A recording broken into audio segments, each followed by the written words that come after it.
શું કઈથી લાયા?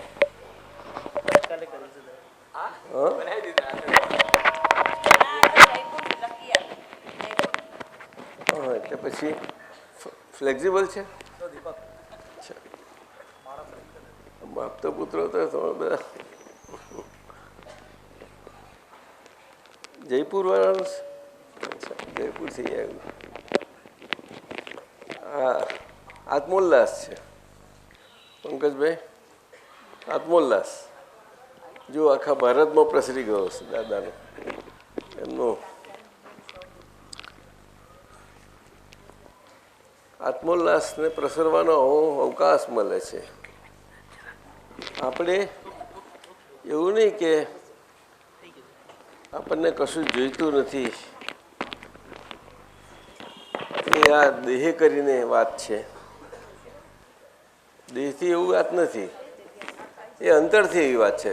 મધુરબેન આવો ને અહીંયા આગળ ખુલ્લામાં આવશે. ખુરશી પર જતા રહો, વડીલ છો જો. હા,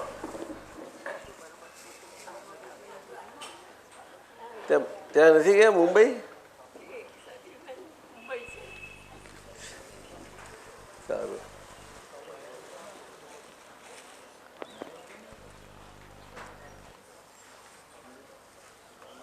એટલે અંતરથી વાત છે આ બધી.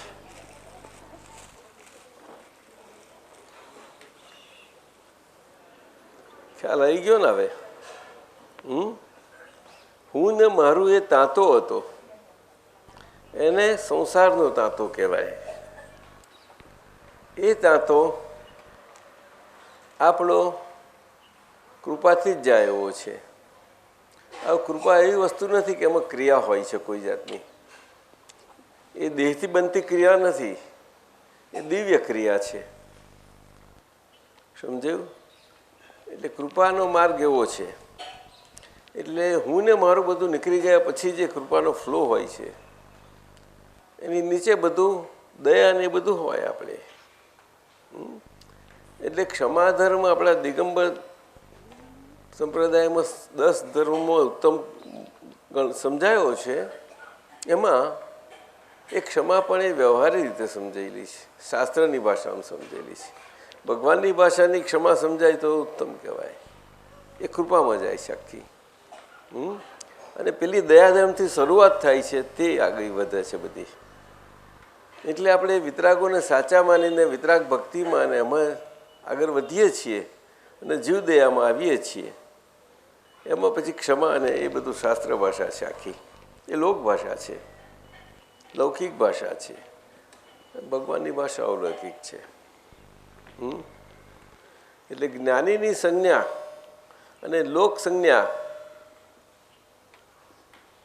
એ પૂર્વ પશ્ચિમ જેવી છે.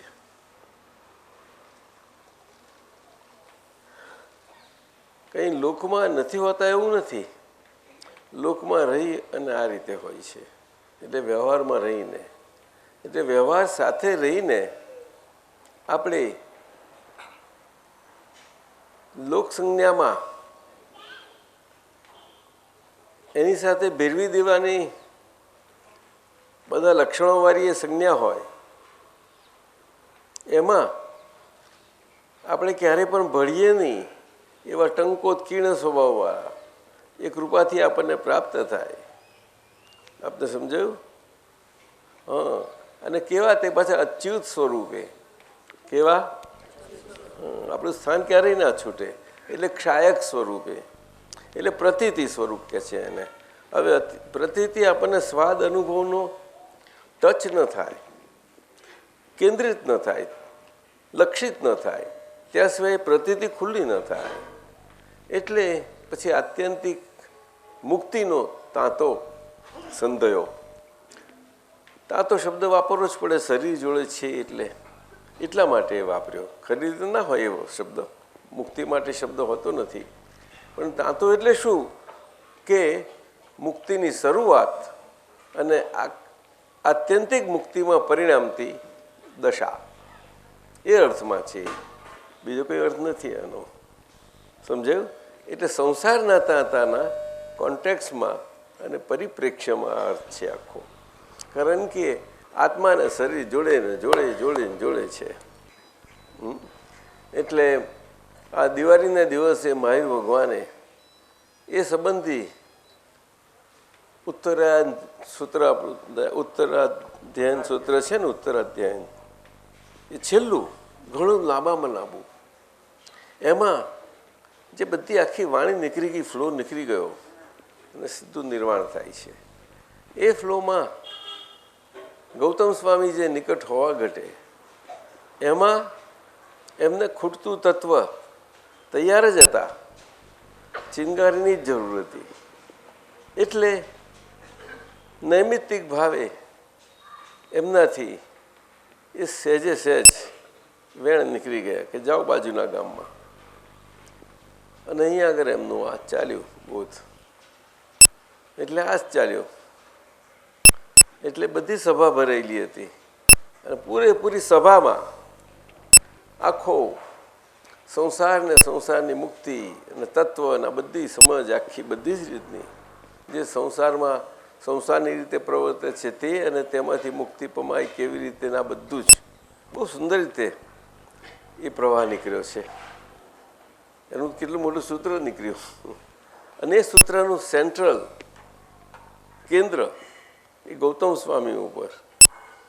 અને ગૌતમ સ્વામીને વારે કહેતા કે હે ગૌતમ, એક સમય પ્રમાદ ના કરીશ. વહી ગયેલો સમય પાછો મળવો મુશ્કેલ છે. સમય તો સૂક્ષ્મ જ કયો, પણ વહી ગયેલો એક શ્વાસ ગયેલો પાછો ન આવી શકે. અને શ્વાસ તો આપણે હાથમાં કોઈ પકડી નથી રાખી શક્યું, કોઈએ પકડી નથી રાખ્યું. પ્રાણાયામ કરીને ઋષિ મુનિઓ યોગ્ય પકડી રાખવા મથે છે તો પકડી નથી રખાતો. પછી એમાંથી મુક્તિ પામવું જ પડે શ્વાસમાંથી, અને પાછું શ્વાસમાં આવવું પડે છે. શ્વાસમાં આવ્યા વગર તો મુક્તિ થાય જ નહીં સાહેબ. શું? એટલે પ્રાણાયામ અને એની ક્રિયા આવી રીતે સમજ્યા, એનો મૂળ અર્થ આખો જુદો છે. શું? એનો મૂળ અર્થ આખો જુદો છે. એ આપણા નિજ પ્રાણ છે. શું કહ્યું? નિજ પ્રાણ. એ પ્રાણમાં જાય છે. એ આપણા સ્વભાવ પ્રાણ છે. આપ સમજ્યા? એ સ્વભાવ પ્રાણમાં પછી આ શરીર એટલે આખા સમસ્ત બ્રહ્માંડમાં અને વિશ્વમાં ક્યાંય પણ આપણે જીવન તત્વ એ આત્માની હાજરી સિવાય જોઈ શકતા નથી. આત્માની હાજરી બધા જુદા જુદા આકારોમાં, રૂપોમાં, રસ બધામાં છે. આ મનુષ્ય તત્વ ખાસ કરીને વિશેષતાવાળું છે. એટલે મનુષ્યની વાત કરીએ તો પણ આખા વિશ્વમાં જે માનવથી આખું સંચાલિત, પોતે માને છે કે મારાથી સંચાલિત છે, એમાં આ આત્મા અને શરીર બે જોડે છે. શરીરને જળ કહે છે આ બાજુ, કંઈ પશ્ચિમમાં કે બીજા બધા એવું ના કહે એ લોકો. શરીર એટલે જ હું, બસ. એટલે ભારત સિવાય બધે જ શરીર એટલે જ હું એ કલ્પનાથી જીવાય છે. અને ધર્મ પણ એ રીતે મનાય છે. અને ધર્મ માનવામાં, એ શરીર હું માનવામાં પણ એમને સમજાય છે કે શરીર મારું થઈ શકતું નથી. ગમે તેટલું હું પણ એ રહું, પણ મારું થઈ શકતું નથી. બધાને અહેસાસને અંદર અનુભવ થાય છે જ, પરંતુ કોઈ બોલે નહીં. એટલે પછી અમુક પુરુષોએ બધા માનવ સંબંધ માટે, પ્રગતિ માટે આ ભગવાનની કલ્પનાને, એનું સ્વરૂપને, એનો ડર ને બધું મૂક્યું.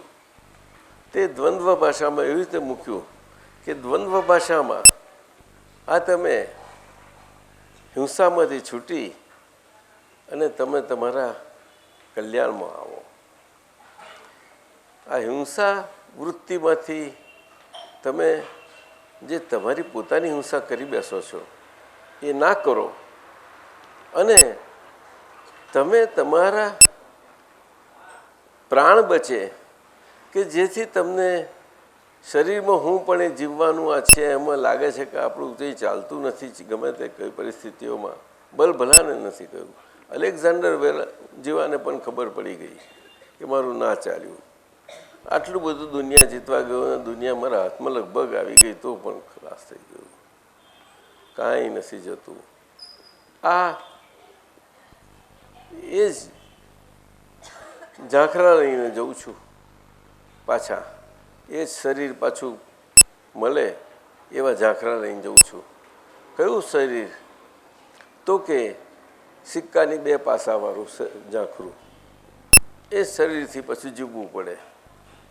આવું બોલો, કશું મારી આગળ આવતું નથી મારી સાથે. એટલે બધાનો અનુભવ. એટલે આ ભગવાનનો ડર, ભગવાનની ભાષા, આવું બધું પરોક્ષ સ્વરૂપે મૂકાયું. અને આપણા ભારતમાં પણ આમ જ ચાલ્યું, કારણ કે માનવ સમાજ તો ઘણો મોટો, એટલે બધાને શિક્ષણને બોધ આપવા માટે બાળ જીવોને આ પ્રમાણે જ કહેવું પડે. એટલે ભારતના ધર્મોમાં પણ આ જ બન્યું. અને એ પ્રમાણે દર્શનોમાં પણ આવું બન્યું. આવો પધારો સાહેબ. દર્શનોમાં આપણે ખુરશી છે કે એક મૂકી દો ખુરશી. દર્શનોમાં પણ આપણે દર્શન જેને કહેવાય કે જેને તત્વ સંબંધી જાય, કે આ શરીરથી છૂટવા પડે, કંઈક મુક્તિ આ દ્વંદ્વ દશામાંથી આપણે મળે, એવી બધી અમે ફિલસૂફી હોય, ચર્ચાઓ હોય, તાત્વિક ચર્ચાઓ હોય, એટલે બધી જ રીતની હોય. પણ એમાંય દ્વંદ્વ દશા થયા વગર રહેતી જ નથી. કારણ કે શરીર જોડે છે એટલે કરે શું, અને દર્શનો બધા એનાથી પાછા. એટલે આ કરતા ભાવ અને એના દર્શનો એ બધામાં જ આવી ગયા. વેદાંત પ્રમાણે દર્શનોને જે શાસ્ત્રોમાં દર્શનો કહે જુદા, અને મૂળ દર્શનો જે તત્વ સ્વરૂપે છે એ જુદા. એમાં જૈન દર્શન મુખ્ય આવે છે અને વેદાંત દર્શન બે જ મુખ્ય આવે છે. બાકી બધા ગૌણ છે. મુખ્ય બેઝિક પાયાના પણ મુખ્ય આના હિસાબે પણ વેદાંતમાં પાછા બહુ ફાંટા પડી જાય છે. આવું બધા દર્શનો તે પણ આવા કરતા ભાવથી બધા થઈ જાય છે. એટલે કરતા ભાવથી થતા વ્યવહારિકતાઓ ચાલ્યા જાય છે બધા. એટલે આવું બન્યા જ કરે છે. છેકથી ત્રેતાયુગ પૂરો થયો ત્યારથી આ બનતું આવેલું. પણ જ્યારે એ પ્રકાશ પ્રગટે ત્યારે જ એ બધું અંધારું દૂર થાય. બધું ત્યાં સિવાય ના થાય. મુશ્કેલી આ છે. હવે એ બેની વચ્ચે જ્ઞાની પુરુષોનું હોવું અને એમનું હોવાપણું અને માનવ સમાજ માટે આ પ્રકાશ દૂર કરે એવું બહુ ઓછું બને છે. વર્મા સાહેબ, બહુ જ ઓછું બને છે. જૂજ આપ સમજ્યા? હવે એ જ્ઞાની પુરુષનું હોવાપણું એવા મોટા મોટા સ્વરૂપોમાં બને છે. એટલે એ સ્વરૂપો અવતાર સ્વરૂપ કયા. હવે એમાં આ દ્વાપર યુગ કંઈ પૂછો આવ્યો અને પૂરો થઈ ગયો, કળિયુગ આવ્યો. તો કળિયુગમાં કઈથી અવતાર લાવે? ના, તો હજુ કળિયુગમાં ધર્મ અને ધર્મનો યુગ તો ચાલે જ છે. એટલે કંઈ એને દેવાળું તો ના જ કાઢ્યું હોય સાવ. એટલે એવા કળિયુગમાં ધર્મયુગ ચાલે છે, એવામાં એનો એ પ્રકારને અવતાર તો પણ હોવું જ પડે કે નહીં? પણ અવતાર એટલે અવતાર, એમાં સવાલ જ નથી. પ્રકાર એટલે કાળના પ્રકારે કરીને એમાં જ્ઞાનીમાં પ્રકારમાં ફેર ના પડે કોઈ દાડો. એ તો દેશકાર પ્રમાણે છે. ખરું કે નહીં સાહેબ? આવું છે. એટલે આજે અપવાદ સ્વરૂપે આપણે આ સહેલા જમાનામાં જીવન સહેલું કરવા મતતા અઘરું થઈ ગયું આપણાથી. એવો છબરડો થઈ ગયો છે જીવનમાં બધાને. બધા જાણે છે. સોરી હશે છે. તને શું દુઃખ પડે છે? દુઃખ પડ્યું છે? છબરડો થઈ ગયો હશે નીરુબેન બધો. શું થાય તારે? ભલા કોઈને છોડ્યો નથી. આ ભારત દેશમાં અત્યારે જીવનના બધા પાસામાં જોશો તમે, ઉત્તર દક્ષિણ પૂર્વ પશ્ચિમ બધા ખૂણાની દિશાઓ કોઈ બાકી નથી રહી. બધે જ આ ફરી વળ્યું છે. એમાં અવતારી પુરુષ, દાદા ભગવાન અદ્ભુત. એમાં આજે આપણે આ એ મહાવીર ભગવાનનો છેલ્લો સાર આજે અને ઋષભદેવ ભગવાનનો એમનો પહેલો સાર એ બધાનો સરવાળો આખો કરીને દાદા ભગવાને નિચોડ કરીને ટૂંકમાં આપી દીધો. ત્યાં 5 વાક્યોમાં આપી દીધા. પંકજભાઈ કેટલા? એ 5 વાક્યોમાં 45 આગામો સમાઈ દીધા એમને. આ એમનું ઉત્તરાધ્યયન સૂત્ર. શું કરે દાદા ભગવાનનું? તમે બધાને મજા પડી ગઈ છે ને? ખરી મજા પડી ગઈ છે. સુરેશજી? હા, એ તો દાદાએ જ કહ્યું છે. એટલે વાત સાચી છે, કારણ કે આપણને ક્રિયાકાંડથી છોડાવ્યા એટલે જ્ઞાનકાંડમાં ક્રિયાકાંડ હોતો જ નથી. એ સમજનો માર્ગ છે આખો. એટલે આ બંધનવાળા શરીરમાં, બેડી જેવા બંધનવાળા શરીરમાં અંદર મુક્તપણે રહી શકાય છે. આ એક વિજ્ઞાન છે. આ વિજ્ઞાન આપણને સમજાયું. આપ સમજાય કે નહીં? બહુ સુંદર છે, બની શકે છે. આ જનક વિદેહી રાજા આ રીતે રાજા છતાં વિદેહી હતા, દેહથી મુક્ત હતા અને દેહ સાથે હતા. અને કયો દેહ? તો રાજાનો દેહ. કેટલું એમનું સામ્રાજ્ય હતું, બધું હતું. એ સામ્રાજ્યનું બધું ચાલતું હતું. એમાં ઋષિ મુનિઓ આચાર્યો બધા જ હતા અને નાગરિકો હતા, સંસારીઓ હતા, ધર્મ આરાધનાઓ કરવાના બધા જ હતું. બધું બધા જ પ્રકારો હતા. ધર્મના બધા પ્રકારો કામ કરતા. બોલો, છતાં એ બધામાં જનક વિદેહી રાજા બધામાં ન્યારા હતા. આ એક દ્રષ્ટાંત છે ને. આવું આ કાળમાં આ એક બહુ મોટું આશ્ચર્ય બની ગયું. આવું જ્ઞાની પુરુષ એક જણને પણ જ્ઞાની એમના નિમિત્તે તૈયાર થાય એ બહુ મુશ્કેલ છે. એટલે દ્વાપરના કાળમાં અને જે સારા કાળમાં થાય તે જ. એટલે ત્રાતરના અને દ્વાપરના સાંધામાં અને ત્યાંથી આખો દ્વાપર એટલામાં જ આ મોટા પુરુષો થાય છે. બીજે ક્યાંય નથી થતા. ત્રેતા અને સતયુગમાં ના હોય. મનુષ્યો અને મનુષ્યોનું એ તો હોય છે, પણ સમાજ પણ એ તો આખો સતયુગ પૂરો થાય, ત્રેતા પૂરો થાય તારે. બોલો. અને એક જણે કેવા હોય ત્યાં દાદા ભગવાન જેવા પાછા એવા સમર્થ હોય, તેમના પિતાય સમર્થ હોય. તે કહે કે હવે બધા ઉંમર થઈ, બધું થયું, આ જો આ બધું બહુ સમર્થ છે. એના લક્ષણો જન્મથી જ ઊંચા ઊંચા આવ્યા છે. એટલે એ તમારા રાજા છે ને, એ અમને બધું કામ કરશે તમારું, જાઓ. તો પેલા પાસે જાય છે તો કે પેલા મોટા સાહેબ છે એ કહે તે પ્રમાણે કરીએ આપણે બધા. એમની પાસે મોકલે. નાભી દાદા પાસે મોકલે. એવું કરે. સમજાયું ને? આવી રીતે ચાલે. આપણો વિનય ધર્મ આવો છે. વિનય ધર્મ શું કહેવાય છે? મનુષ્યનો વિનય શબ્દ તો બહુ મોટો છે. બધા જ ધર્મમાં, એમાં કંઈ આ જૈનોનો છે એવું કશું સવાલ જ ઊભો નથી થતો. વિનય તો બધા સમજી શકે છે, પણ વિનય એના એક્ઝેક્ટ અર્થમાં સમજવો બહુ જરૂરનો છે. એક્ઝેક્ટ અર્થમાં આપણે મન વચન કાયાથી આપણા શ્વાસે શ્વાસે વિનયપણે આપણે કેવી રીતે જીવીએ. આ શરીર જીવાતું જાય છે, એમાં આપણે કેવી રીતે જીવાય એ બહુ જરૂરનું છે. કારણ કે અંદરથી એમાં ઢીલા પડવાનું નથી.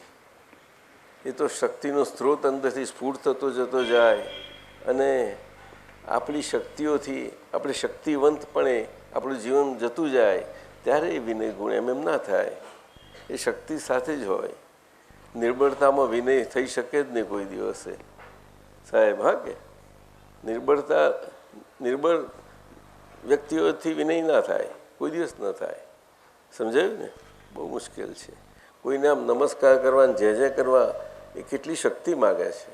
હાથ જોડવા આમ નમ્રપણે તે થાય છે. એ વિનયપૂર્વક. હા, પાછા ખાલી જોડવા પર સંજ્ઞાથી જોડે તો વાત જુદી. હા ભાઈ, હા કર્યા મળ્યા તો એ જુદી વાત છે. ખરું કે નહીં?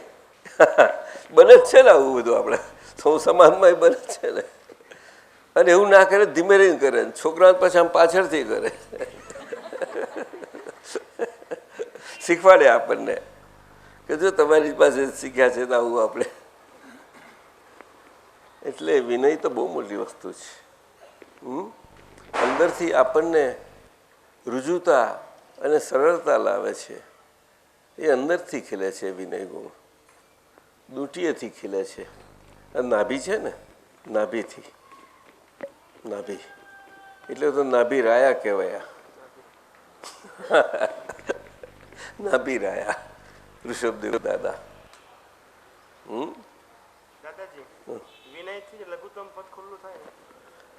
એના માટે જ વિનય કહેવાય ને. એ વિનય જ એને કહે છે. તો શક્તિ લઘુપદ શક્તિ વગર હોતું જ નથી. શક્તિવંત પુરુષો જ લઘુ હોય, બીજા ના હોઈ શકે. તો સમજાય છે. સિકંદર આટલો મહાન હતો, પણ એની આગળ એવા શક્તિવંત રાજા મહારાજા આવે તો એનું આદર કરતો. એ તો સમજાય છે. હા, એક હોય જ હંમેશા. જ્યારે મોટા પુરુષો આવી રીતે હોય ને પછી માર ખાઈને પાછા પડે છે અને એમને પસ્તાવો થાય છે, આ બધું એ અમુક જ સમાજમાં હોય છે. આપણે કંઈ ઊંચા પદે ગયેલા હોય છે ગમે તેવા નથી હોતા, પુણ્યશાળી લોકો હોય છે બધા જ. શું અત્યારે આપણને લાગે કે આ ઊંધું છતું બધા કરે છે, પણ પુણ્યને બળે આવેલા છે આગળ.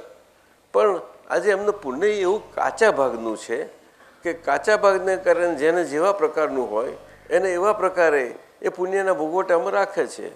અને ભોગવટામાં એને કેવા ને કેવા બીજ અને કેવી પ્રકાર બીજા રોપણ થઈ જાય છે એને ખ્યાલ પણ નથી હોતો. અને એવા સારા પુણ્યવાળા પણ હોય કે ખ્યાલ સહિત એ પાછા પુણ્યને બીજો સાથે સાથે રોપાતા જાય, સાથે સાથે રોપાતા જાય. કરતાબાનો બીજો તો આવવાના જ છે, તો છૂટવાના જ નથી એને. અને પુણ્યના બીજ રોપાય એ એકલું એવું નથી કે પુણ્યનું જ હોય, એની પાસે શિકારી બીજી બાજુ હોય છે જ. એટલે એ અજાણતા અને કેવી રીતે એ થઈ જ જાય છે. એ વાત શરીર જોડે કરતા ભાવ જ એવો છે. આખો કરતા ભાવ જ બેડી જેવો છે. દ્વંદ્વ. હું કરું છું, આપણે કરીએ છીએ અને પેલા કરે છે. કરો મી, કરો સી, કરો તી. આવું છે બધું. આ ત્રણેયમાં આખું વિશ્વ આવી ગયું. બધું જ વિશ્વ આવી ગયું. મન, વાણીને કાયાથી. સમજાયું ને? એ વિશ્વ હુંનું સ્પંદન ક્યાંથી થાય છે? તો મનથી જ. વિશ્વનું સ્પંદન સ્થાન કયું? તો કે મન. અને એ તો આખા બધે જ બહુ સારી રીતે જાણીતું છે આ વાત. આપ સમજ્યા ને? આજના વિજ્ઞાનના યુગમાં પણ આ વાત બહુ સારી રીતે જાણીતી છે. આપણા મેડિસિન સાયન્સમાં પણ એ બહુ સારું જાણેલું છે. અને બધા વિજ્ઞાનોમાં જાણીતી વાત છે આ તો. એટલે મનના લેવલે ને મનના ઉપચારોમાં પુષ્કળ બધા પડેલા છે. પુષ્કળ બધી રીતે. પરંતુ એનો મૂળ ઉપચાર તો એ મનના ધર્મ અને એના બધા રોગો મૂળથી નષ્ટ કરી શકે એવા સર્જન એક આ કાળને વિશે કુદરતી ક્રમે જબરજસ્ત ધન્વંતરીઓના ધન્વંતરી તરીકે આવે તારે કામ થાય, ત્યારે ના થાય સાહેબ. શું એમને કશું હાથમાં જરૂર ના હોય? કોઈ ચીજ એમને જરૂર ના હોય. હથિયાર આ તે સર્જરીના હથિયાર કશું. અને આખા ઓપરેશન કરી નાખે મનનું. બર્મા સાહેબ કાપ ચીરા કશા કર્યા વગર બહુ જ ફર્સ્ટ ક્લાસ ઓપરેશન થાય. મંકભાઈ સમજ્યા? બહુ સમજવા જેવું છે. ધર્મો વ્યવહારમાં લૌકિકમાં ખોટા નથી હોતા, પણ એ ધર્મોને અત્યારે આવા વખતમાં બધા મનુષ્યોને સમાજમાં બધાને સમજવાની બહુ જ જરૂર છે. સામાન્ય મનુષ્ય બધા જ ને. પરંતુ એ સમજ બધાને પહોંચે એવું પહોંચાડનારો વર્ગ બહુ નાનો છે, ઘણો જ નાનો છે. તેમાં આપતા પુત્ર કેટલાને પહોંચી વળ્યા? 19 છે. એના વસ્તી કેટલી મોટી? ખરું ભાઈ સાહેબ?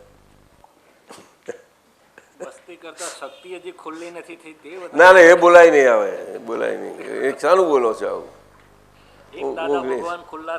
અરે ગૌતમ સ્વામી એક જ હતા. શું વાત કરો છો તમે? તો 11 છતાં એક ઉપર જ બધું હતું આખું. સમજવાનું. એટલે પહોંચી ફેલાઈ જવાનું બધે. ના એ તમારું કેવું ક્યાં ઓછું છે? કેટલું ઓછું છે? ના ના ના ના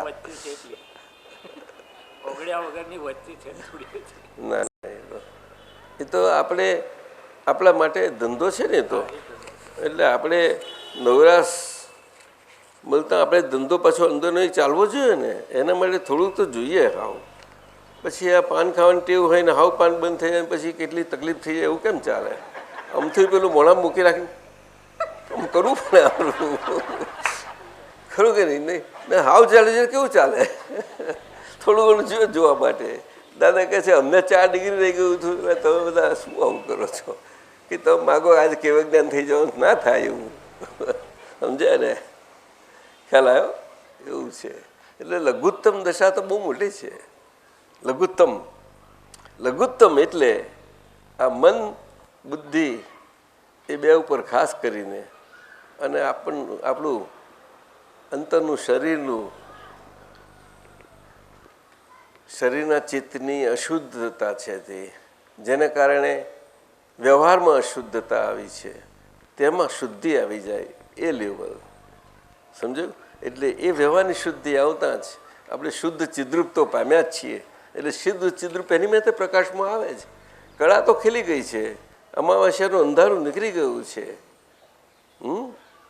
અંધારા કોટી વર્ષના પરસાઠમાં ઉડી ગયા છે. સમજાયું ને? ખાલી 60 કલાક જ જોઈએ એમાં. ખ્યાલ આવે છે ને? પણ એ બધો કરતા ભાવ નષ્ટ થયા પછી જ આ શક્તિ ખુલ્લી. એમ નથી થતું. કેવળ નિમિત્તનો નૈમિત્તિક એ અનુભવ દશાનો કૃપા ફ્લો છે. પ્રવાહ છે બહુ જ અદ્ભુત અને એનાથી બને છે. કોઈ જ્ઞાની પુરુષે કહી શકે નહીં કે અમારાથી બન્યું. ના બોલાય. એ પરમાણુ જેટલું એમાં નહીં. સમજાયું?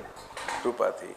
દાદા ભગવાન કોઈ દિવસ એવું એમના મુખેથી નથી નીકળ્યું નિમિત્ત. પણ એમને કહ્યું કે અમને જેવી રીતે જોશે તેવું તેટલું તે પામશે કે છે. એમને પરમાત્મા જોશે તેને સીધું પરમાત્માના દર્શન થશે. સગપણથી જોશે તેને તે પ્રમાણે દર્શન થશે. જેવી રીતે જોશે તેવી રીતે થશે. દ્રષ્ટાંતો કેવા સરસ આપ્યા છે એમને. એટલે એમના જીવનમાં અનુભવમાં એક જીવનના અનુભવના પાસામાંથી નીકળેલા એ જ પ્રમાણેનું જ એમનું વચન ને વાણી નીકળી છે. બીજું એની બહાર કંઈ નથી. બોલો, અદ્ભુત નીકળ્યું છે. આપણા કૃપાળુદેવના વચનો એમાં આટલા પ્રખ્યાત થયા છે વ્યવહારમાં. આ દાદા ભગવાનનું એટલું બધું લઘુત્તમપણું છે. એમને કોઈ દિવસ કોઈનો એમનો વ્યક્તિવાદ કે વ્યક્તિત્વ જ્યારે આગળ નથી આવવા દીધું. આ તો મહાત્માઓ આટલા પાછળ લાગ્યા એટલે આટલી આપતાવાણીને આટલું થયું. નહીં તો એ કોઈ એમાં પડ્યા જ નહોતા. બોલો, એ પહેલી આપતાવાણી શરૂ થઈને ચંચુપાત થયો અને કવિરા જાય અને પહેલું મુક્તિ સુખ એમાં એમનું કશું નહોતું. એ તો આપણે બધા તો સમજાયું ને? ઉલ્લાસ આવ્યો, આનંદ આવ્યો, ચાખ્યું પોતાનું સુખ ચાખ્યું. એમાંથી આ બધું નીકળ્યું છે. એમાં એમનો તો જરાય અણસાર નામે ના મળે.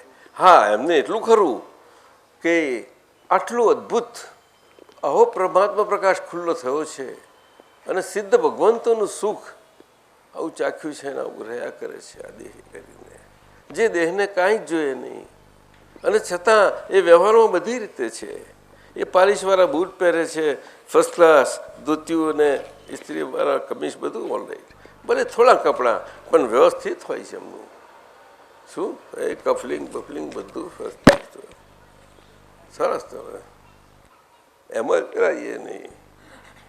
કપડાં હોય 4-5 પણ એટલા જ બિલકુલ પદ્ધતિ, કોઈને ખબર ના પડે એવી રીતે.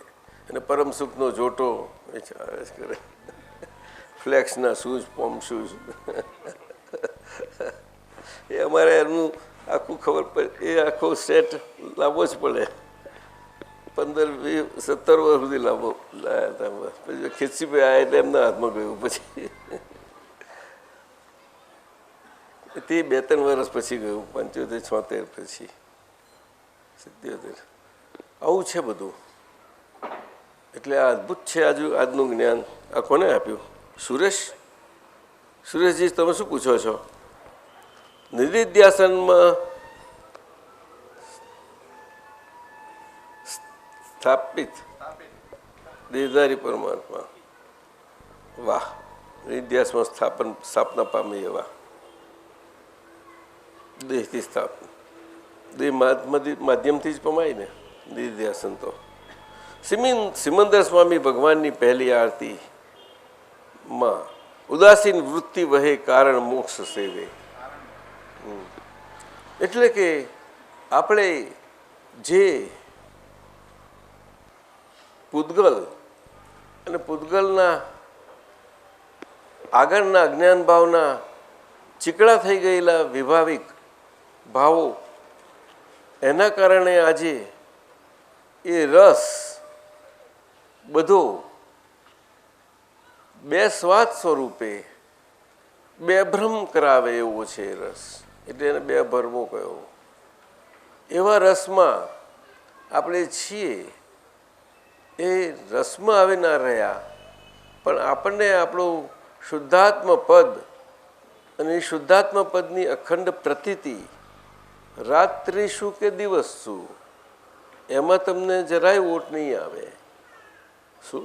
પણ લક્ષ જે છે એ લક્ષ સાથેની અનુભવ સ્વાદવારી, એ અનુભવ સ્વાદે કરીને લક્ષિત થયેલી એવી પ્રતીતિ, ત્યાં સિવાય પ્રતીતિ ખુલ્લી ના થાય. બીજા અર્થમાં એ પ્રતીતિને શ્રદ્ધા કહી. અને એ જ એનો બીજો શબ્દ છે દર્શન. દર્શન, શ્રદ્ધા અને પ્રતીતિ એ કેવળ આવી રીતે આત્માના સ્વભાવને જ લાગુ પડે છે.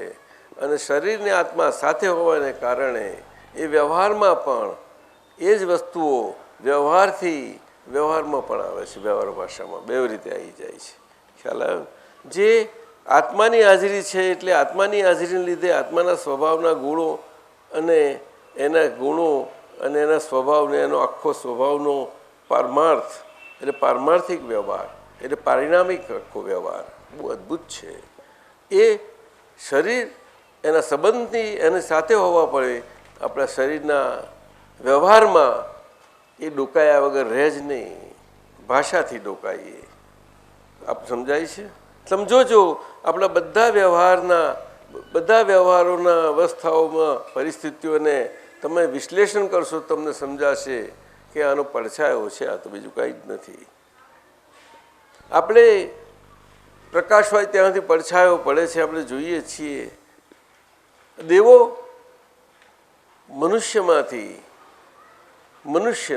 મનુષ્યના સ્વભાવમાં સત્કાર્યો નિરંતર અંતરથી ભાવના રૂપે લગભગ મોટા ભાગે એટલા સતતપણે કરેલા હોય કે એટલું જબરજસ્ત પુણ્ય બંધાઈ ગયેલું હોય તો પુણ્યનો પ્રભાવ ને પ્રતાપ જ એવો હોય કે મનુષ્ય ગતિ પછી તરત એ દેહ છૂટતાની સાથે જ એ હલકા ફૂલ થયેલા એ દેવગતિને પામી જાય છે. કશું કરવું નથી પડતું એમને, સીધું જ. ત્યાં આગળ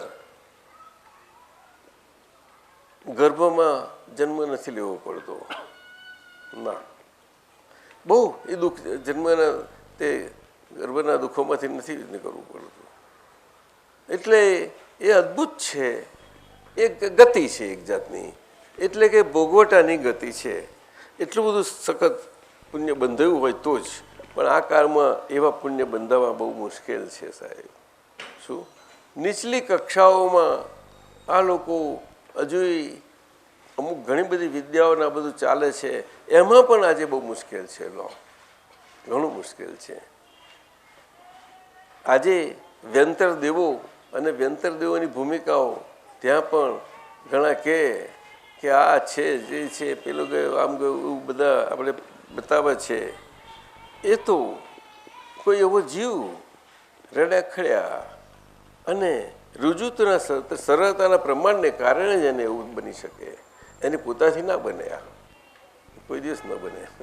અત્યારે એવું થઈ ગયું છે જીવન બધું.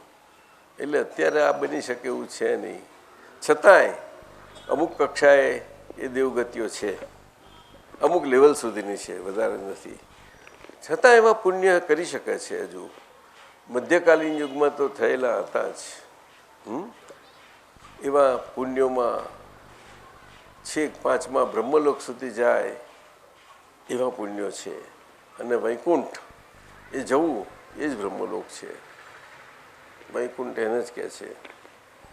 આજે સહજાનંદ સ્વામીની સ્થિતિ ત્યાં છે. આજે સહજાનંદ સ્વામી ઉપર જે આપણે જોવામાં આવે છે બધી જ મેં તે એમનો પ્રતાપ છે. કૃષ્ણ ભગવાન આજે પૂજાય છે એ બલરામનો પ્રતાપ છે. દેવ બલરામ દેવ છે. આવું બધું એ આપણે જાણી શકીએ નહીં. આ બધું શું આ માનવ મૃત્યુલોકમાં મનુષ્યલોકમાં દૈવી કૃત્યને બધું હોય એ સમજાવવું મુશ્કેલ છે. છતાં આપણે પહેલાં થોડા હજુ અત્યારે આજ વિજ્ઞાનનો જમાનો તો એવો વિકસી ગયો છે અત્યારે, એટલે થોડોક વધારે પડતો વિકસી ગયો છે, જરૂર કરતાં વધારે. એટલે બાળકો અમુક હથિયારો જેટલા બાળકના સ્વભાવમાં આવે એટલા વાપરવાના એની જગ્યાએ વધારે પડતા એક્સેસ વપરાઈ ગયા, હાથમાં આવી ગયા છે અને વપરાય એના જેવું થઈ ગયું છે આજે. આપણે સમજાય છે. એને કારણે આપણે આ કુદરતનો લાભ ઓછો મળતો જતો જાય છે બધાને આ બન્યું છે વાત. એટલે મહાત્માઓ માટે આપણે પોતાનો શુદ્ધાત્માનો સ્વરસ ચાખ્યો છે, શુદ્ધાત્માનું સુખ ચાખ્યું છે, અનંત સુખ ચાખ્યું છે, જે એકાંતિકપણે અન્યત્વપણે હોઈ શકે જ નહીં. આપને સમજાયું? હોઈ શકે જ નહીં. એ પોતે એકત્વ સ્વરૂપે જ હોય, પોતાના સ્વભાવે કરીને જ હોય, બીજી રીતે હોઈ શકતું જ નથી. અનંત સુખ જે સિદ્ધ ભગવાનનો ખુલ્લો ગુણ થયેલો છેલ્લામાં છેલ્લો, એને સિદ્ધ ભગવાનનું સિદ્ધ દશા પૂરી ખુલ્લી થઈ પછી અનંત એ દશા એ કરીને એ સિદ્ધ દશામાં જ હોય છે હંમેશા. છેલ્લામાં છેલ્લું એ સિદ્ધ દશા અનંત સુખ ખુલ્લું થઈ જવું એ અંતિમ લક્ષ્ય છે આત્માના ચરમસીમાનું. બધા ગુણોમાં 4 જે પ્રમુખ ગુણો છે, જ્ઞાન, દર્શન, સમજાયું ને, શક્તિઓ બધી કહેવાય છે. તે શક્તિઓ તો બધી જ્ઞાન દર્શન સાથે બધી ખુલ્લી જ થાય છે તપમાં. અને સુખ છેલ્લું ખુલ્લું થાય છે. કેવું જ્ઞાન ખુલ્લું થઈ જાય કે જ્ઞાન દર્શન અને તપને લીધે બધી શક્તિઓ બધી ખુલ્લી થતાં એ બધા જ દર્શન આવરણ અને જ્ઞાન આવરણ બધા ખલાસ થતાં પછી જ કેવું જ્ઞાન ખુલ્લું થઈ જાય ત્યારે નિવ્વળ આત્મા રહે. અને તે અને સિદ્ધ ભગવંતોના સુખ અનંત સુખવાળો એમાં કોઈ ભેદ ના હોય. ભેદ કેટલો કે આ ઉપાધિવાળો એટલે શરીરમાં પોચલામાં છે અને પેલું પોચલું નીકળી ગયું એટલે અનંત સુખ ખુલ્લું થઈ ગયું. આટલો જ ફેર છે. આપણે સમજ્યું? એટલું હોય. પણ એ પોચલું કેવું કે ખાલી બરેલી સિંદરી જેવું. સિંદરી દોરી હોય આખી કાથીની, આખી બરી ખલાસ થઈ ગયું છે તો બળબળ કશું ગયેલું લાંબી પડેલી હોય અને એને લઈને આપણે બાંધવા જઈએ એનાથી કશું બંધાય નહીં. એવી આપ સમજાયું? ફોર્મલ એવું હોય છે. કેવું જ્ઞાન પછીની આયુષ્ય કર્મ જેટલું રહ્યું હોય એટલા વખત પૂરતું રહે તેટલી દશા હોય અને પછી થઈ ગઈ ખુલ્લું થઈ જાય. આ સ્પેસમાં બધા જાય છે ને એનું લોન્ચિંગ પેડ ને પેલું મધર ને બીજા બધા છૂટા પડે એટલે પછી છેલ્લું જાય. છેલ્લું યાદ ધકેલે છે ને પછી એના જેવું છે. આ તો કોઈને કશું ધકેલવું ના પડે એવું છે. શું આપણે પોતાના સ્વભાવથી જ આપણે જઈએ છીએ. ગતિ નથી એનામાં, આપણામાં ગતિ નથી કે આપણે અહીંયા સિદ્ધ ગતિમાં જઈએ છીએ. પરંતુ શરીરમાં ફોર્મલ દેહ રહ્યો છે એ દેહમાં જે ગતિ તત્વ એટલે કે ધર્મ તત્વ અને અધર્મ તત્વ બંને એ છેલ્લા શ્વાસે જ થતાં જ એની સાથે જ એ જે છેલ્લો શ્વાસનું ખલાસ થવું અને ખલાસ થતાની સાથે જ એ તત્વોના એ પ્રમાણે જે તત્વોનું પ્રમાણ અને મર્યાદા બ્રહ્માંડી છે તે બ્રહ્માંડી એ આખું છેક કે નહીં સીમાએ કરીને ત્યાં સુધી એ તત્વ સિદ્ધ ચાલી જાય છે. કારણ કે સ્વભાવ ચેતનનો શું છે? ઉર્ધ્વ છે. એટલે ઉર્ધ્વ સ્વભાવ તો સ્વભાવથી જ છે અને તત્વ તો તત્વના સ્વભાવથી કાયમના છે જ. ધર્મ તત્વ, અધર્મ તત્વ, કાળ તત્વ અને આકાશ તત્વ એ પોતાના સ્વભાવની બહાર ક્યારેય નથી જતા. ફક્ત પૂદગલ અને ચેતન આ બેની રમતમાં બધા ગડબડો થઈ જાય છે બધી. અને ચાર તત્વો એમાં જ્યાં સુધી સિદ્ધ ગતિ છેલ્લું કેવળ જ્ઞાન થઈને ખુલ્લું ના થાય ત્યાં સુધી આ હોય છે. ચાર તત્વો હોય છે એ વ્યવહારથી હોય છે આખા. આપણે સમજાયું? એટલે વ્યવહારમાં આપણે આ શરીરથી હાલવા ચાલવા હલન ચલનપણું અને પરિશીલતા અને ફેરફાર પણ જોઈએ છે. અને એવું ફેરફાર પણ હોય નહીં તો આ જગત કોઈને ગમે નહીં. તમને ગમે કોઈને? બોલો ને, જરા પણ ગમે નહીં. આપણા જ ઘરમાં સુનમુન કશું કર્યા ચાલ્યા કે બેહી રે બોલતા કેમ નહીં કે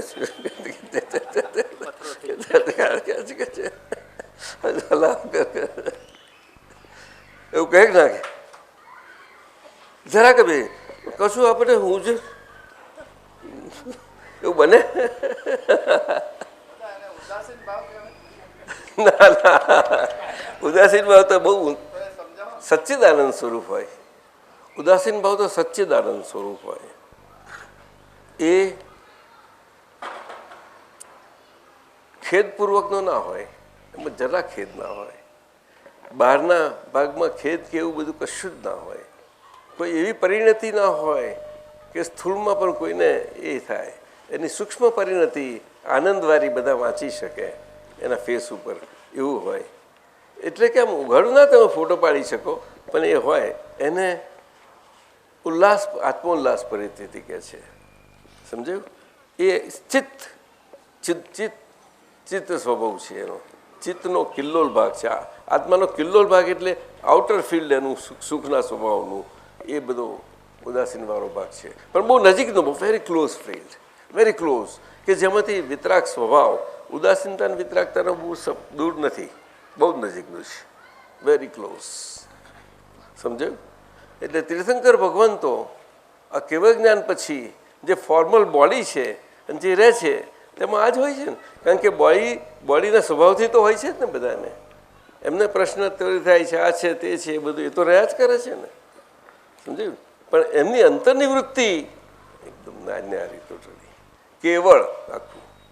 એટલે એ કેવળમાં રાખવામાં ઉદાસીન સ્વભાવ બહુ મોટો છે. એટલે આ ભાવના કરે છે ઉદાસીન વૃત્તિ વહે કારણ મોક્ષ સેવે. કારણ મોક્ષ સેવે કે છે. કારણ મોક્ષ એટલે શું? કે આ રિલેટિવ જ છે અને રિલેટિવ સ્વભાવથી જ છે અને એના રિલેટિવ પરિણમન સ્વભાવ, જે પરિણમન સ્વભાવથી છે દ્વંદ્વવાળો, એનાથી જ છે. અને રિયલ તે હું, રિયલ મારો એક જ સ્વભાવ. અને કોઈ પણ એકથી બીજા અન્ય સ્વભાવમાં શરીર સાથે આ દ્વંદ્વ સ્વભાવવાળું છે, એમાં ઘણા બધા રીતે પરિણામ પામે છે. એ કોઈ પણ અન્ય કોઈ રીતે હું એમાં એ સ્વભાવ ના પરિણમું એવું. સમજાયું? એટલે રિલેટિવ અને રિયલ, રિલેટિવ ને રિયલ, રિલેટિવ ને રિયલ એ નોખું રહ્યા કરે. એટલે આપણે બધા વ્યવહારોમાં રહે અને પેલા બધા વ્યવહારો પછી ધીમે ધીમે ધીમે મોરા પડતા જાય, ફિક્કા પડતા જાય. પણ વ્યવહાર આપણે છોડતા ના જઈએ. વ્યવહાર રહે ખરો બધો, પણ એનો રસ મોડો પડતો જાય. શું કહ્યું? રસ મોડો પડતો જાય. આપણે ખોરાક લઈએ પણ ખોરાકમાં લુબ્ધપણું ના રહે. પછી એ ખોરાક પ્રયોગાત્મક એક ક્રિયા ચાલે આપણી આહારની. શું કહ્યું? આહારની પ્રયોગાત્મક ક્રિયા ચાલે. આપણે શરીરથી હરીએ ફરીએ બધે જઈએ, એ કેમ છો આ બધું બોલીએ, એ બધી વિહાર અને વિહારની ક્રિયાઓ અને શરીર સાથે એ બધી ચાલ્યા કરે. આપણે એમાં નાહીએ, એમાં ઉદાસીન થઈએ. સમજ્યું? આ નિહાળની ક્રિયા એ દાદાનો શબ્દ એટલો ગંભીર છે, એ સામાન્ય મનુષ્યોને ખબર ના આવે. એ તો સત્તા કોઈ ધરાવતું જ નથી, સ્વતંત્ર સત્તા. એ તો કોઈ કૃષ્ણ ભગવાનને આ સત્તા નથી, હતી જ નહીં. કોઈને ના હોય કે છે કે સ્વતંત્ર પોતે ટોયલેટ કરી શકે પોતાની સત્તાથી. હવે આવી વાત કરાય ધર્મમાં? બરબા સાહેબ કરાય? આ ધર્મની બાબત કેટલી ગંભીર ચાલતી હોય એવું બોલાય? આવું ના બોલાય. પણ છતાં એમાં કેટલા ઊંડાણ છે, કેટલા ઊંડાણ છે, મોટા મોટા. સમજાય છે ને? એટલે આવી નાની વાતથી મોક્ષ બધા અઘરામ અઘરો માન્યો. દાદા કે સહેલામ સહેલો મોક્ષ છે અને અઘરો સંસાર છે કે છે. બોલો. એટલે ખીચડી કરતાં બનાવવા કરતાં મોક્ષ બહુ સહેલો છે. મોક્ષના સ્વભાવ તરીકે રહેવું લો સહેલું છે. પંકજભાઈ સાચું કહો ને? લો છે પાછું બોલ્યા થઈ જશે. જોજો બોલશો. શબ્દોની અસર વિચિત્ર છે. બોલશો નહીં, મહેરબાની કરો. બોલશો ફરતી? હા. આ સાહેબ છે જોડે. અદભુત પદ છે. આપણી મહાત્માની અંતરદશાનું પદ છે આ. અંતરદશાનું જે આ કારણ સ્વરૂપમાં ચાલી રહ્યું છે એ બધું પદ છે આ. આજ્ઞાધર્મથી આપણને બહુ સુંદર પદ છે. જય સચ્ચિદાનંદ. હા શું કહ્યું? હા આવી ગયું. હા આપણે તમારે હમણાં આવજો, કરી દઈશું. હા મુંબઈથી સારા એવા આવ્યા છે બધા. ચલો જય સચ્ચિદાનંદ. તો શું બોલો? કંઈ પૂછવું છે પંકજભાઈ? વર્મા સાહેબ કોઈ ક્વેરી? હા હોય તો કહો. એનીથિંગ. શું કહે? કોઈ એ તો કહેશે.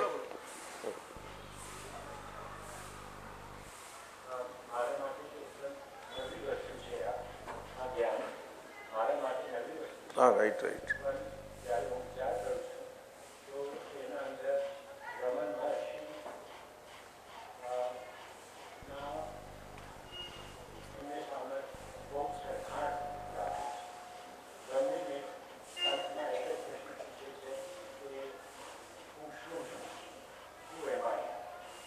અચ્છા સમજી ગયો. એટલે આપણે રમણ મહર્ષિનો અભ્યાસ કર્યો છે ને? અચ્છા તો સાધારણ વાત ના, એવું નથી. રમણ મહર્ષિ સંત પુરુષ હતા. જ્ઞાની પુરુષ આખું પદ જ જુદું છે. સંસારમાં સંત પુરુષ એ બહુ ઊંચું પદ છે. પણ આપણે આજે સંત પુરુષ અને એ જે સમજથી અત્યારે પ્રવર્તે છે સમજ, અને એ રીતે સંત પુરુષો છે ને સંત પુરુષની સમજને એનાથી બધું ધર્મ ચાલ્યા કરે છે. એ કક્ષાના હતા રમણ મહર્ષિ. એ સાચી કક્ષાના સંત પુરુષ હતા. આત્માના લક્ષ્ય તરફના અને આત્મા તરફી હતા. આપણે સમજાયું? આવી રીતે કૃષ્ણમૂર્તિ હતા. એક તટસ્થ હતા. પણ આવી રીતે એ દ્વંદ્વ દશામાંથી નીકળવા માટે એમનો પ્રયાસ ને આયામ ને એમ જ હતા આખા. આ બધા થિયોસોફીવાળા. હવે રમણ મહર્ષિ જે છે એમનું શિવ ભક્તિ, શિવ એટલે આત્મભક્તિ, હા એ અર્થમાં લીધું છે એમને. એમનું આખું શિવ ભક્તિ આત્મભક્તિના અર્થમાં છે. બહુ સમજવા જેવું છે. અને આપણું અરુણાચલમ એ બધું આખું એ અર્થમાં જ છે, દક્ષિણમાં છે તે. અને જ્યારે એટલી નાની ઉંમરમાં એમને આખું આ બંધિયારપણું જીવન લાગ્યું. એમાંથી એમના સંબંધોમાંથી, ભયમાંથી, આથી બધા ભયો સંબંધો એ પણ ધીમે રહીને આવી રીતે નીકળી ગયેલા. કે આ આપણે આવું બંધિયારપણું કેમ પોસાય? એટલે એમને એક ગુલામી જેવું ન માને, પરંતુ આ શરીર જોડે આ વસ્તુ છે એવી રીતે સમજાય છે. અને એ રીતે એટલી નાની વયમાં એમને વિચારણા બહુ સારી હતી, એટલે વિચાર દશા ભૂમિકા એમને આગળથી લઈને આવેલા છે. તો એ પ્રકારના સંત પુરુષ આ શિરડીના સાંઈ બાબા આ સાચા સંત પુરુષ કહેવાય. સંત પુરુષ એક કોટીના કહેવાય છે. આ વયા સમજ્યા? આ સંત પુરુષો કેટલી ઊંચી કોટી કહેવાય કહો? આપણે નરસિંહ મહેતા થઈ ગયા. આ સંત પુરુષો આખા ભગત વ્યવહારમાં છે, વ્યવહારમાં છે. તો વ્યવહારમાં એમને સંત પુરુષ તો કોઈ કહે નહીં. એટલે અખાના છપ્પા કે શું કહ્યું? એટલે ઘર છોડે તો જ સંત પુરુષ કહે, નહીં તો કહે નહીં કોઈ. ઘરના સંબંધોને છૂટો થાય તો. પણ એવું કશું નથી, એવું નથી. જો કબીરજી હતા તે આપણે જોઈએ છીએ. એ બધા એ કાળના મધ્યકાળના બધા આપણે જોઈએ સાચા સંત પુરુષો ત્યાં થઈ ગયા. બધા આપણા ભારતના બધા સ્ટેટમાં થયેલા છે, ગુજરાતમાં થયેલા છે, બધે જ થયેલા છે. અને ગુજરાતમાં તો સવિશેષ ઘણા, બિહારમાં ઘણા. પરંતુ મુક્તિ માર્ગમાં સત્પુરુષ, સતને પ્રાપ્ત એવા, એટલે સત એટલે જે કાયમનું છે, પરમેનન્ટ છે તે, અને સત્ય એટલે જે વ્યવહારમાં છે તે, વ્યવહારથી છે તે. એટલે સત્ય એ ખોટી વસ્તુ નથી. પરમાત્માની શોધમાં મારા સત્યના પ્રયોગો કરીને ગાંધીજીએ કહ્યું તે આ અર્થમાં કહ્યું છે. એમને આત્માના અર્થમાં કહ્યું છે. એમને આત્માના અર્થમાં ને અહિંસા અને અહિંસા ધર્મના અર્થમાં વધારે લઈ ગયા છે ગાંધીજી. આપ સમજ્યા? એટલે સત્યને એમને એ રીતે લીધું, પણ સરવારે તો ગયું પ્રાકૃત ગુણોમાં. એ આપ સમજ્યા? એ પ્રાકૃત ગુણોમાં ગયું અને સમાજ દશામાં ગયું અને સમાજ ગુણોથી ગયું આ બધું. પરંતુ આ સમાજ સુધારણામાં બહુ ઊંચામાં ઊંચી ભૂમિકાઓ, એટલે એને બધાને દ્રષ્ટાંત સ્વરૂપ થઈ પડે. આવી બધી વાત જાત જાતની બને છે. તો આ મનુષ્ય દેહ કંઈ એવો સાદો નથી.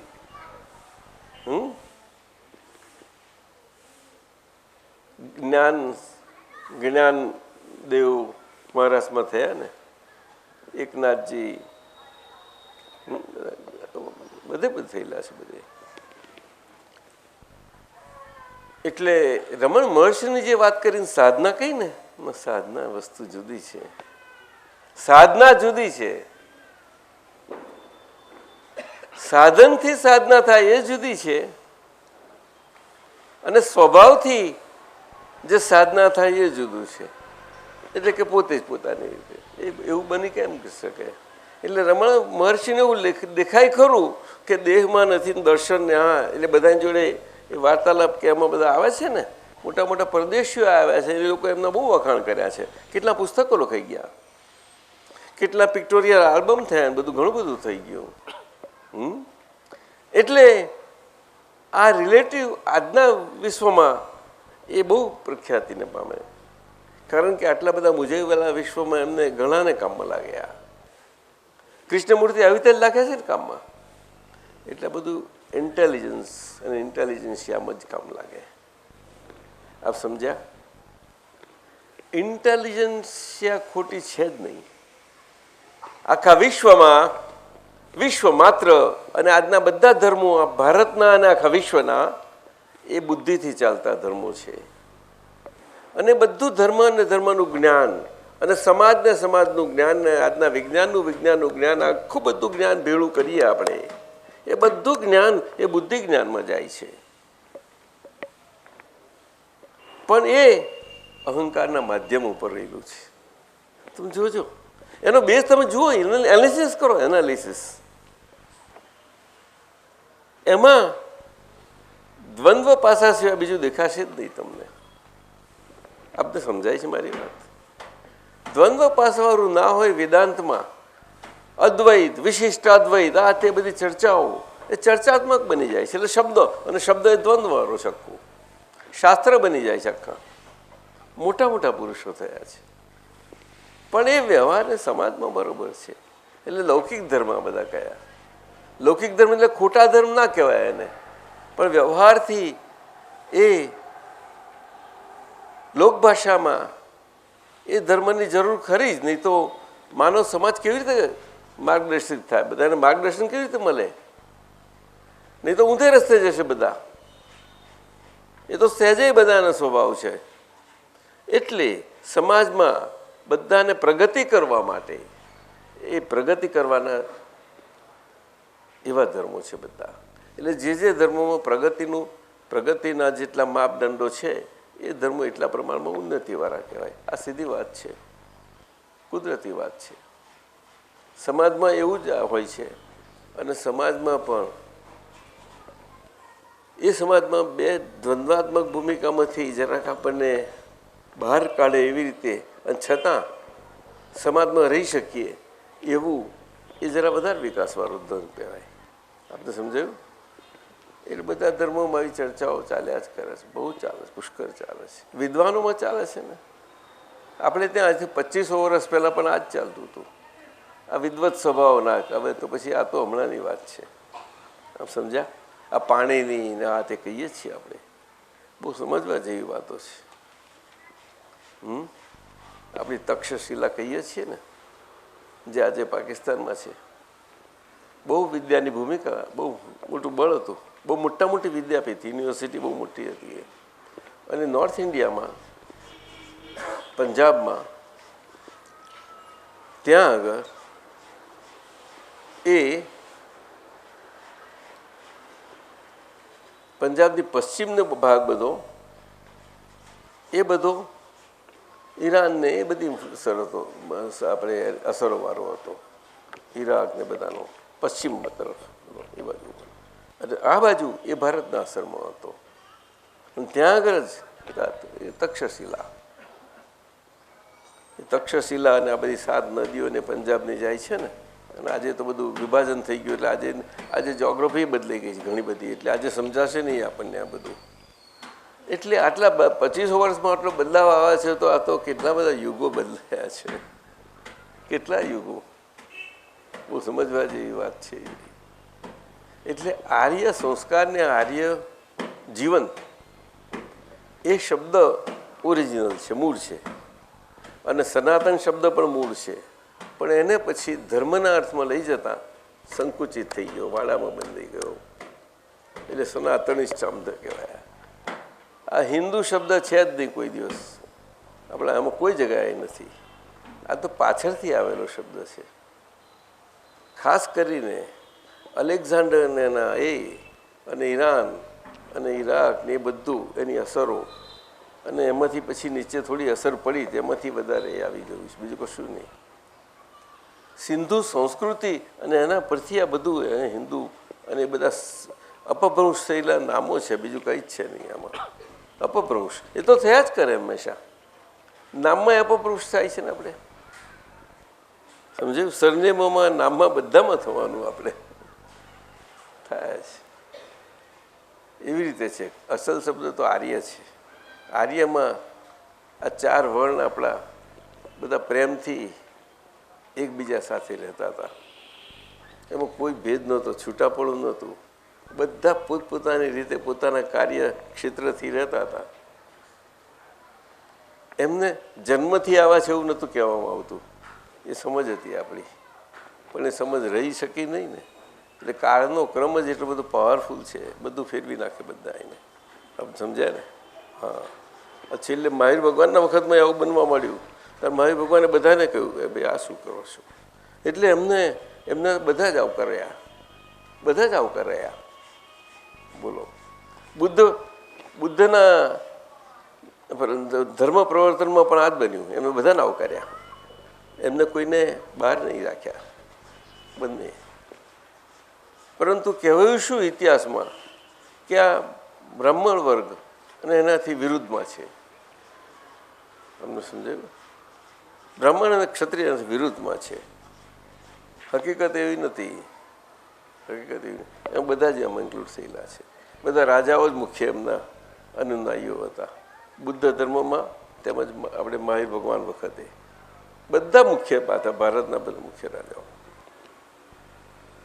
પહેલાં, ત્યાર પછી જનતા ને બધું આવતું, અને ત્યાર પછી સાધુ સંન્યાસી ત્યાગી બધા વધુ, અને તે વખતે બહેનો સાધુ પર લઈ શકતી, બાકી વેદાંતમાં કોઈ દિવસ કોઈ લઈ શકાતો નહીં, અને આજે પણ એ પ્રથા ચાલે છે. એમને હક જ નથી, એમને સાધ્વી થવાનો હક નથી. આજે સાધ્વી થયેલી બહેનો પર એટલો આદર નથી ભારતમાં, આજે એવું નથી. હવે સમજાય છે ના? અહીંયા એ વેદાંતમાં આવ્યું આખું, એ સંસ્કૃતિ છે, એ આખી વેદાંતની સંસ્કૃતિ બ્રાહ્મણ સંસ્કૃતિ પર રચેલી, કે જેમને ક્ષત્રિય અને વર્ણોને એવી રીતે થયું કે એમાં થોડુંક પક્ષાપક્ષી થયું, મુશ્કેલી આ થઈ ગઈ. પણ એ આ 2000 વર્ષમાં, છેલ્લા 2500 વર્ષમાં એ વધારે થયું, અને આપણી અવરી પડતી થવા માંડી, અને બહારના બળો પર એના આક્રમણો થયા, તેમાંથી આ બધું બન્યું. પણ બહારના બળો બહુ આખા અંદર છેક મૂળમાં પેસી નથી શક્યા આપણા સંસ્કૃતિમાં, સમજાયું? ઉપર છેલ્લા રાજ કરીને ગયા, પણ પછી પેસી તો જાય જ ને.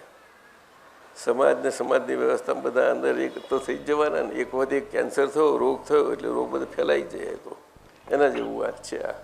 થોડા થોડા સ્વરૂપે હોય. આટલું મોટું શરીર છે, તો શરીર પર કેન્સર એકદમ નથી થઈ જતો, કેટલો ટાઈમ લાગે છે ને.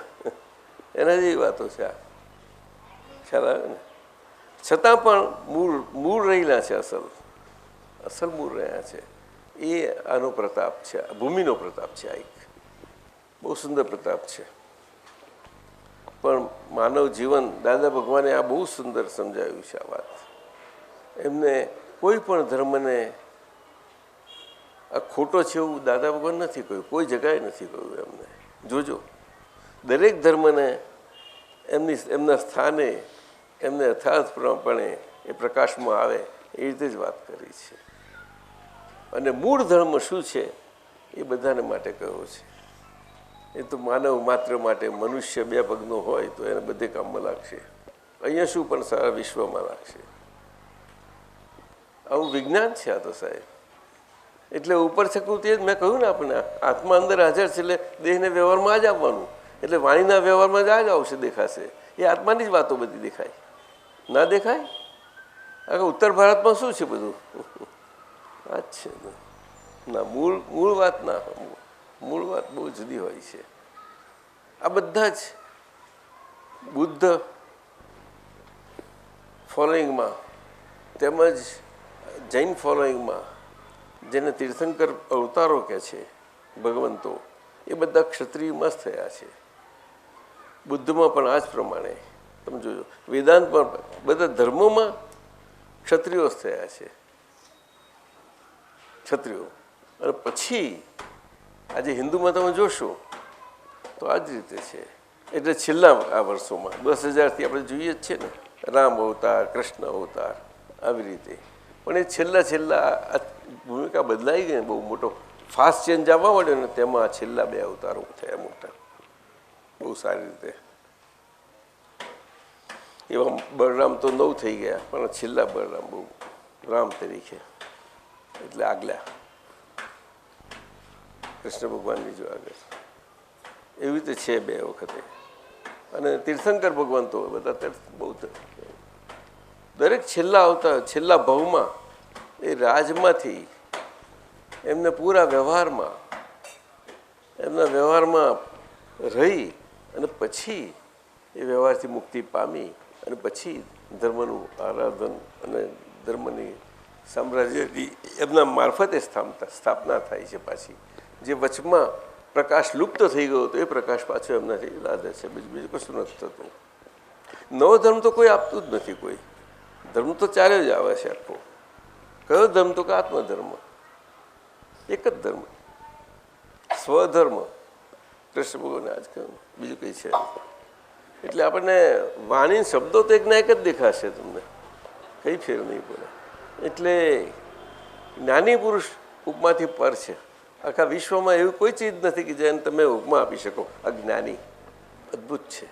કારણ કે એમની ઉપર જ કોઈ છે નહીં. તો આપણે ભગવાનને એમની ઉપર ના કહી શકાય, કારણ કે ભગવાન એમનો વશ છે. તમને સમજાય છે? હવે આ વાત કેમ પકડાય? આ વખતમાં પકડાશે.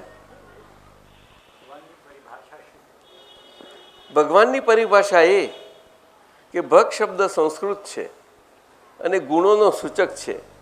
પોતાના સ્વભાવ, સ્વ અને ભાવ એ બે શબ્દો છે, એક શબ્દ નથી. આપણે એક શબ્દ સમજીએ છીએ ને, ઇટ્સ એ સ્વ અને ભાવ બેનો બનેલો છે. હવે એ સાથે બે શબ્દોનો બનેલો છે. તો કે શરીર સાથે છે એટલે આત્મા, આ સીધી વાત થઈ ગઈ. શરીર સાથે આત્મા અને શરીર બે સંબંધ છે એટલે. હવે આ તો બધું કોઈ પણ સમજે. આજે પરદેશના વિજ્ઞાનીઓ આત્માને આત્મા સ્વરૂપે કહે છે ખરા, પણ સ્પિરિટ તરીકે માને છે, કોન્શિયસ તરીકે માને, ફિલિંગ છે, આ સુખ કોને થાય છે, આ બધું સમજે છે. આવી બધી વાતો છે, સમજ્યા? છતાં પણ પાછળ શાની પડ્યા છે? મેટરની પાછળ આટલા બધા પૈસા ખર્ચે છે. આ પ્રયોગો બધા બચ્ચું પણ ના કરે એટલે એમાં બાલિશતા છે. સમજાય છે પંકજભાઈ? બોલો. આ જીનીવાનું આપણે સાંભળ્યું હતું ને, જીનીવાનું સબ એટમિક એને તોડવાનું, તે વોટ ઇઝ ઇટ? બાલિશતા. આજે છોકરાઓના હાથમાં અમેરિકામાં ગન ને બધું આવ્યું તો આજે એ ગન થ્રોટિંગ કરે જ છે જ ને. આપ જાણો છો કે નહીં? સિમ્પલ વસ્તુ થઈ. તો પછી મોટાઓ નવી શું થઈ? એટલે આજે કોઈને દોષ ક્યાં દેવાનો? સમજ્યા? એટલે બૌદ્ધિ અને બુદ્ધિ તત્વ કયા લેવલે જુઓ. એટલે આજે કૃષ્ણ ભગવાને ગીતાજીમાં આ બુદ્ધિને કર્મને અનુસરનારી કહી છે. એટલે ગીતામાં કહી છે એટલે તો હકીકત બાય ફેક્ટ છે. કારણ કે શરીરથી એ શરીરનો એક પાર્ટ છે બુદ્ધિ, part and parcel of the body. એ આત્માનો પાર્ટ નથી અને આત્માનો ગુણ પણ નથી. આપણે સમજાય છે? બુદ્ધિ એ બીજું કશું જ નથી, પરંતુ એક આગળનો ઓરિજિનલ પ્રકાશ. એમાં આપણે ખોવાઈ ગયેલા, એ ખોવાઈ ગયેલા એમાં, એ ખોવાઈ ગયેલા ભાગમાં આપણે જે હતા તે આજે બુદ્ધિના પ્રકાશે આજે આ શરીરના ભાગ સ્વરૂપે આજે આત્મા મૂળ તો છે જ જોડે ને જોડે એ કામ કર્યા કરે છે. આત્મા વગર તો શરીર દેખાય કોઈ જગ્યાએ, અને આત્મા વગરનું શરીર કેવું હોય? બોલો ને. સિમ્પલ વાત છે, આ વાત છે. એટલે એ પ્રકાશ જે છે તે પરપ્રકાશ કયો. એટલે એને એમાં પ્રકાશ એટલે એ લાઇટ આપવાની, બેટરી જેવું લાઇટ આપે જ છે. એટલે આખું વિશ્વ એટલે કહીએ છીએ કે બુદ્ધિથી ચાલે છે. બુદ્ધિનો પ્રકાશ એ પરપ્રકાશ છે. એ પોતે સ્વયં પોતે પ્રકાશ નથી. એટલે પોતાનું અંધારું દીવાની છે કહીએ છીએ ને આપણે. દીવો બધાને પ્રકાશ આપે છે પણ દીવાની નીચે અંધારું. એના જેવી વાત થઈ ગઈ. અને આત્મા તો પોતે સ્વયં પ્રકાશ છે અને બધું પ્રકાશી શકે છે. જે પોતે સ્વયં પ્રકાશ છે એને પ્રકાશવો ના પડે. આપ સમજ્યા કે નહીં? સ્વ એટલે એને સ્વ અને પરપ્રકાશક કયો. સ્વયં પ્રકાશ ને પરને. આ પર એટલે શું? કે શરીર. એટલે એનું ફિલિંગ આ તે બધું છે. આ ફિલિંગને કેટલી સટલટી તમે આપશો મને કહો, આ સાયન્સની લેંગ્વેજમાં? એને સાયન્સની લેંગ્વેજમાં એનાલિસિસ કરીને લેબોરેટરીમાં છૂટી પાડવી કેવી પાડી શકશો મને કહો? Come on Pankajbhai, come on. હશે સુખની ભાવના, સુખ માનસ લાગે છે ભાઈ, કેવી રીતે સાયન્સમાં છૂટું પાડી શકશો કહો? લેબોરેટરીમાં જાઓ. વિજ્ઞાનીઓ પ્રયોગ કરે જ છે ને આજે, પાડી શકો. આપ સમજાય છે? આ વાત છે, બહુ સમજવા જેવું છે. આ તો વિજ્ઞાન છે. જીવન એ પણ એટલું જ વિજ્ઞાન છે, પરંતુ મૂળ આત્મા એ વિજ્ઞાન છે એટલે શરીર વિજ્ઞાન કહેવાય.